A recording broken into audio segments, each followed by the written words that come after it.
একদিন এই দুনিয়ার সবকিছু ধ্বংস হয়ে যাবে। যে আকাশ আজ এত সুন্দর, যে পৃথিবী আজ এত ব্যস্ত, যে মানুষ আজ নিজের অহংকার নিয়ে চলে, সবকিছুই এক মুহূর্তে শেষ হয়ে যাবে। এরপর শুরু হবে সেই ভয়াবহ দিন, হাসরের দিন, যেদিন আল্লাহ তাআলা প্রথম থেকে শেষ পর্যন্ত সমস্ত মানুষকে এক ময়দানে একত্রিত করবে।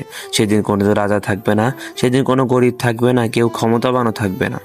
সবাই শুধু একজন অসহায় বান্দা হয়ে দাঁড়িয়ে আল্লাহর সামনে থাকবে। সূর্য মানুষের মাথার খুব কাছাকাছি চলে আসবে। মানুষ নিজের আমল অনুযায়ী ঘামে ডুবে যাবে। কারো কারো ঘাম গোড়ালি পর্যন্ত হয়ে থাকবে, আবার কেউ নিজের ঘামেই ডুবে যাবে। সেদিন মা নিজের সন্তানকে ভুলে যাবে, বন্ধু বন্ধুকে চিনবে না, ভাই ভাইয়ের পাশে দাঁড়াবে না।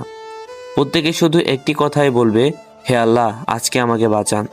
আমাদের প্রতিটি কাজের হিসাব নেওয়া হবে। গোপনে করা পাপ, মানুষের সাথে করা অন্যায়, নামাজ রোজা, কোরআন তিলাওয়াত, কিছুই বাদ যাবে না। আমাদের হাত পা চোখ কান সব সেদিন সাক্ষ্য দিবে।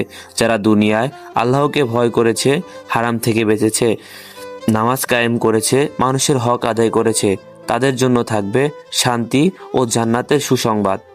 আর যারা দুনিয়ার মোহ পড়ে আল্লাহকে ভুলে গেছে, গুনাহ স্বাভাবিক বানিয়েছে, নামাজ ছেড়ে দিয়েছে, তাদের জন্য সেই দিন হবে অত্যন্ত কঠিন।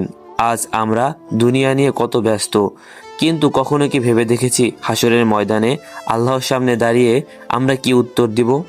এই দুনিয়া চিরস্থায়ী নয়। যৌবন থাকবে না, টাকাও থাকবে না, সৌন্দর্যও থাকবে না। একদিন শুধু আমলই আমাদের সঙ্গী হবে।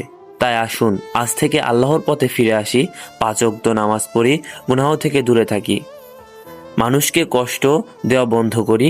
কারণ হাসরের সেই ভয়াবহ দিনে সফল হবে শুধু সেই ব্যক্তি যার হৃদয়ে ঈমান থাকবে এবং যার আমল ভালো হবে।